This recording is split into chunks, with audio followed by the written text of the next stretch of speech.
இயேசு கிறிஸ்துவில் எனக்கு பிரியமான சகோதர சகோதரிகளே, இன்றைய சமூகத்தில் நமது வாழ்வை நாம் நமது அந்தஸ்து, செல்வம், உழைப்பு, ஆசைகள் இவற்றின் அடிப்படையில் கட்டி எழுப்பிக் கொண்டிருக்கின்றோம். இதனால் நமது வாழ்வு பல நேரங்களில் தடுமாறி சென்று கொண்டிருக்கிறது. இதைத்தான் இயேசு மணல் மீது கட்டிய வீடு என்கிறார். இயேசு மழை, பெருங்காற்று, ஆறு என்று 3 அடைமொழியை கொடுக்கிறார். இது எதை குறிக்கிறது என்றால், மழை போன்று துன்பம் வரும்போது நம்மால் தாங்கிக் கொள்ள முடிவதில்லை.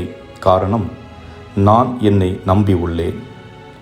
பெருங்காற்று போன்று இழப்புகள் வரும்போது தாங்கிக் கொள்ள முடிவதில்லை. மனம் உடைந்து போகிறோம். காரணம், தன்னையும் அந்த நபரையும் நம்பி இருக்கிறோம். ஆகவே வாழ்வு இருளாக தெரியும். 3வது, ஆறு போன்று தொடர்ந்து நோய்கள், பல மற்ற பிரச்சனைகள் தாக்கும்போது தோய்ந்து சுருண்டு விடுகிறோம். அதிலிருந்து விடுபட எந்த வழியும் இல்லை என்று நினைக்கிறோம். அவ்வாறு நினைக்கின்ற பொழுது கூனி குறுகி நிற்கிறோம்.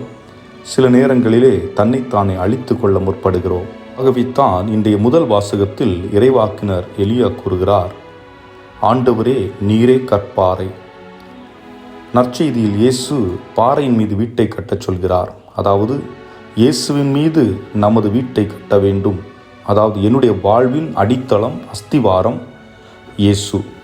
இப்போது என் வாழ்வில் துன்பம், மரணம், எந்த பிரச்சனை வந்தாலும் என் வாழ்வு இடிந்து போகாது. காரணம், இன்பம் வரும் போகும், துன்பம் வரும் போகும், மரணம் நிகழ்ந்தே ஆகும். அதற்கு நேரம் காலம் என்பதில்லை. பிரச்சனைகள் வரும் போகும். ஆனால் என் வாழ்வு இயேசுவின் மீது கட்டப்பட்டு இருக்கிறதால் அவர் என்னை அழிந்து போக விட மாட்டார்.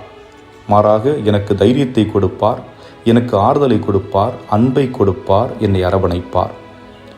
நான் என் வாழ்வை இயேசுவின் மீது கட்ட தந்தையின் திருவுளத்தை நிறைவேற்ற வேண்டும் என்கிறார் இயேசு. இறைவன் எனக்கு கொடுத்த பணி என்ன?